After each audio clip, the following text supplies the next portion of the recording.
नमस्कार दोस्तों, आप सुन रहे हैं गोवित स्टोरीज के यूट्यूब चैनल पर गेम ऑफ डेथ का एपिसोड संख्या 29वां। अब आगे। दोनों ऑफिसर्स दिन भर इधर उधर भटकते रहे, मगर केस था कि किसी सिरे पहुंचता दिखाई ही नहीं दे रहा था। उस दौरान दोनों के कदम एक बार फिर से रॉयल ब्यूटी में पड़ जाने थे, जहां मैनेजर शिव आनंद प्रसाद से नए सिरे से पूछताछ की गई।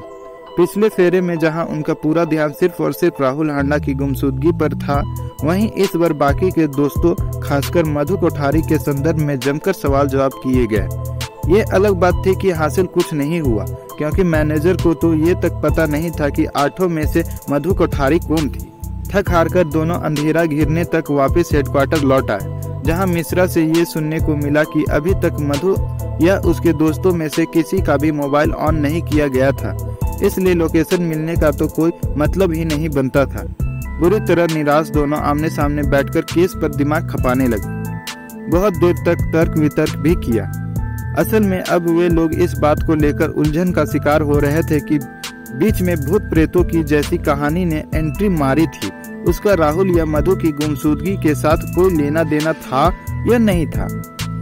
नहीं, विराट अचानक ही बोल पड़ा, मामला असल में कुछ और है जोशी साहब। ये ना तो अपहरण है, ना ही 7 बच्चों का कत्ल किया गया है। अगर ऐसा है सर, तो गायब कहाँ है वो सब?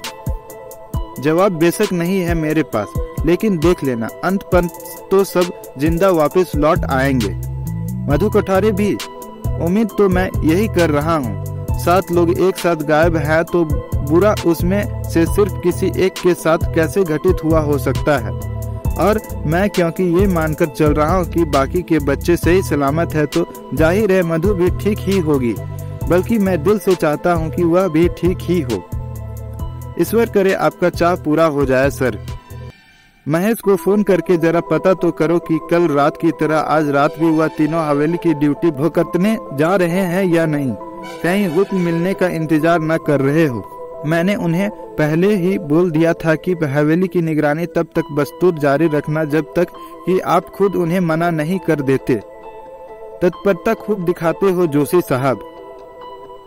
सब आपके साथ का असर है सर। मस्का लगाने का भी कोई मौका नहीं गवाते। विराट हंसता हुआ बोला, अब ये मत कह देना कि वह गुण भी मुझसे ही सीखा है। नहीं कहूँगा सर, क्योंकि वह खास तालीम मैंने एक मिनिस्टर साहब के घर की ड्यूटी के दौरान ही हासिल की थी। सुनकर विराट हंस पड़ा। अब घर की तरफ प्रस्थान करे सर? करना ही पड़ेगा। चलो। दोनों उठ खड़े हुए। रात के 11:30 बजने को थे।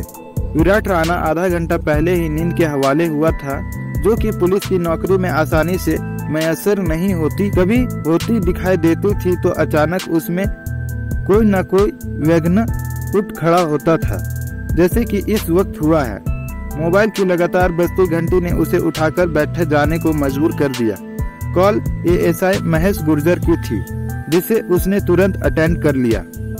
इतनी रात को डिस्टर्ब करने के लिए माफी चाहता हूँ जनाब। नो प्रॉब्लम, तुम भी तो जाग रहे हो। बताओ क्या है बात? यहाँ भूत प्रेत तो कोई ना दिखाई दी, लेकिन बारात बराबर पहुँच गई है। मैं समझा नहीं। 2 गाड़ियों में भरकर 4 छोरों और 3 छोरियां आई हैं। हवेली के फाटक की चाबी भी उनके पास थी, और तो और साले अपने साथ जनरेटर तक लेकर आए हैं यहाँ। लगता है बाकी की रात हवेली में ही गुजारने का इरादा है उनका। पक्का 7 ही लोग हैं? हाँ जी, मैंने खुद गिना था। विराट असमान्वित हो उठा। ठीक है, निगाहें बनाए रखो, मैं घंटा भर में पहुँच जाऊंगा। उससे पहले वे लोग कहीं और के लिए निकल गए तो क्या करना है? तुम 3 ही लोग हो, क्या कर पाओगे? आप हुक्म करके देखिए जनाब। कोई एक जना भी हमारे हाथ से निकल जाए तो गोली मार दीजिएगा। उलझना ठीक नहीं होगा महेश, क्योंकि उनमें से कम एक के हथियार बंद होने के पूरे चांस है। और मैं ये भी नहीं चाहता कि पुलिस से बच निकलने की कोशिश में 7 में से कोई घायल हो जाए। कहकर उसने क्षण भर को विचार किया, फिर बोला, अच्छा एक काम करो, अगर सबके सब एक साथ वहां चले पड़े हो तो उनकी गाड़ी का पीछा करना। इक्का दुक्का जाता दिखाई दे तो उसे भूलकर बाकियों की निगरानी पर डटे रहना। ठीक है साहब जी। विराट ने कॉल डिस्कनेक्ट करके जोशी को फोन लगाया, जो कि बहुत देर बाद जाकर रिसीव की गई। उठ जा वीर बालक, एक्शन में आने का वक्त हो गया है। आपका मतलब है हम तिमारपुर जा रहे हैं? हाँ, यही मतलब है। 5 मिनट में पिक करता हूँ तुम्हें, कहकर उसने कॉल डिस्कनेक्ट की। फटाफट कपड़े और जूते पहने, फिर बाहर निकलकर अपनी गाड़ी में सवार हो गया। आगे 5 मिनट से भी कम वक्त में वह जोशी के घर पहुंचा तो उसे बाहर खड़े होकर अपना इंतजार करता पाया। अगले ही पल फॉर्च्यूनर हवा से बातें करने लगी। सड़क पर ट्रैफिक ना के बराबर था, इसलिए विराट को पूरी उम्मीद थी कि हवेली तक पहुंचने में उसे 30-40 मिनट से ज्यादा का वक्त नहीं लगने वाला था। बात क्या है सर? जोशी ने उत्सुक लहजे में पूछा। महेश ने खबर दी है कि अभी अभी 2 गाड़ियों में सवार 7 लोग हवेली पहुंचे हैं। ये तो गुड न्यूज हुई ना सर जी। उम्मीद बराबर कर रहा हूँ, मगर लग नहीं रही। क्यों? जब 7 के 7 सही सलामत है तो न्यूज बुरी कैसे हो सकती है? क्योंकि महेश ने बताया है कि 7 में से 4 लड़के हैं और 3 लड़कियां हैं, जबकि होना ये चाहिए था कि जितने लड़के हैं उतनी ही लड़कियां होनी चाहिए। तब बेशक मैं उससे गुड न्यूज मान लेता। फिर तो आपका ही सोच सही जान पड़ता है सर कि शनिवार को वहाँ 7 नहीं 8 लोगों ने पार्टी की थी। फिर उसकी आंखों में एकदम से आश्चर्य उभर आया। ये तो बड़ी भयानक बात है सर जी। मैं समझा नहीं। इत्तेफाक से अगर कातिल वह 8वां शख्स ही था तो इस वक्त बाकी बच्चों की जान तो खतरे में है हुई ना। फिर मैं ये सोचकर भी हैरान हो रहा हूँ कि क्यों इतनी रात गए वे सब एक बार फिर से हवेली में इकट्ठा हुए हैं। क्या करूँ, महेश को भीतर जाने के लिए कह दूँ? कोई फायदा होता तो दिखाई नहीं दे रहा सर। तीनों में से बस एक उसी के पास रिवॉल्वर है और हवेली के भीतर भूगोल से उन लोगों की कोई वाकिफता भी नहीं है। ऐसे में अंदर जाना खतरनाक भी साबित हो सकता है। कातिल को जब ये पता लगेगा कि वहाँ पुलिस पहुंची हुई है तो हड़बड़ाहट में जाने कैसा कदम उठा बैठे, जिसे संभाल पाना कम से कम महेश और उसके साथ मौजूद दोनों सिपाहियों के लिए तो मुश्किल ही होगा। कहकर क्षण भर को चुप रहने के बाद वह आगे बोला, एक संभावना ये भी तो है सर कि मधु का कत्ल उन सबने मिलकर किया हो। ऐसे में पुलिस को वहां पहुंचा देखकर सबकी कोशिश यही होगी कि किसी भी तरह वहां से भाग निकले। फिर तीनों पुलिसकर्मी मिलकर 7 नौजवान बच्चों का भला रोक भी कैसे सकते हैं, जबकि हथियार बस उनमें से एक महेश के पास है। फिर क्या करे? स्पीड पर जोर रखिए सर, वह तो पहले से ही 90 और 100 के बीच है। मैं सिगरेट सुलगाकर देता हूँ आपको। फिर क्या ये गाड़ी उड़ने लग जाएगी? उम्मीद तो पूरी है सर, कहकर वह सिगरेट सुलगाने में व्यस्त हो गया।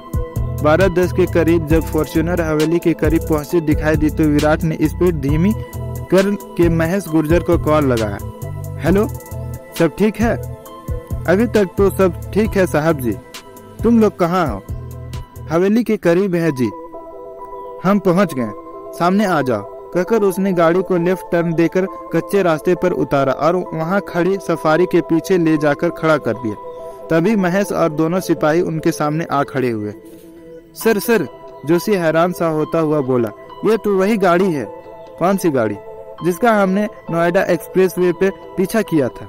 विराट ने नई निगाहों से सफारी को देखा। उस रात गाड़ी में सवार लोगों की संख्या 8 थी और अभी अगर हम मधु कोठारी की हत्या हो गई मान ले तो भीतर मौजूद 7 को मिलाकर 8 की गिनती अपने आप पूरी हो जाती है।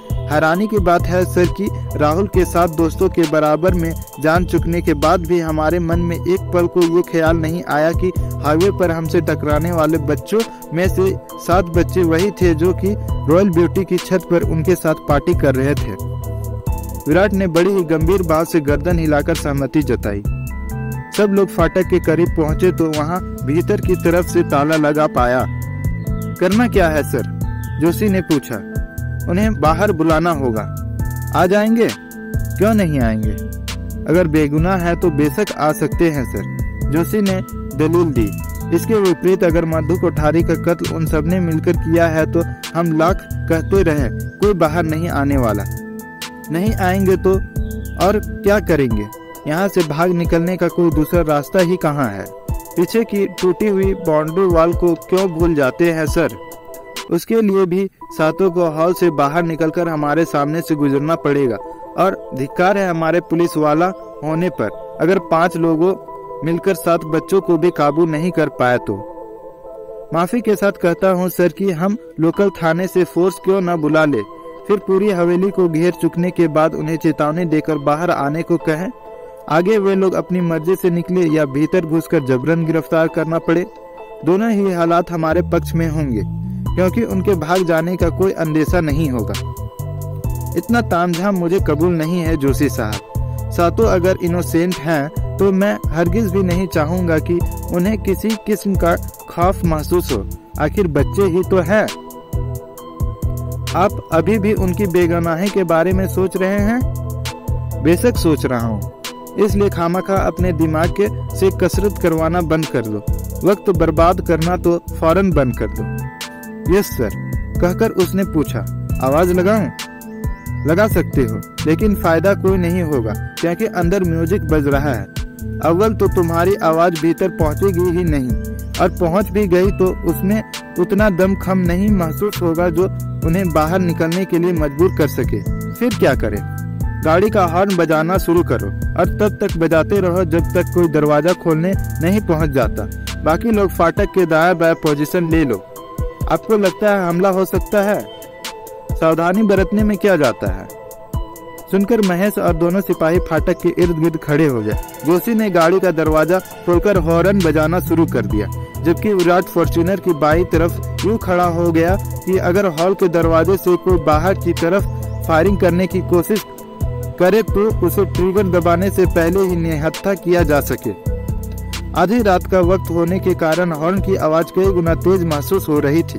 जोशी लय बदल बदल कर उस काम को अंजाम दे रहा था, मगर नतीजा लगातार 0 ही रहा।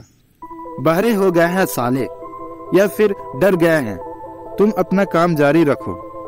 मुझे पूरी उम्मीद है कि उनमें से कोई न कोई तो ये जानने के लिए बाहर जरूर निकलेगा कि हॉर्न कौन बजा रहा है। जोशी फिर से उस काम में लग गया।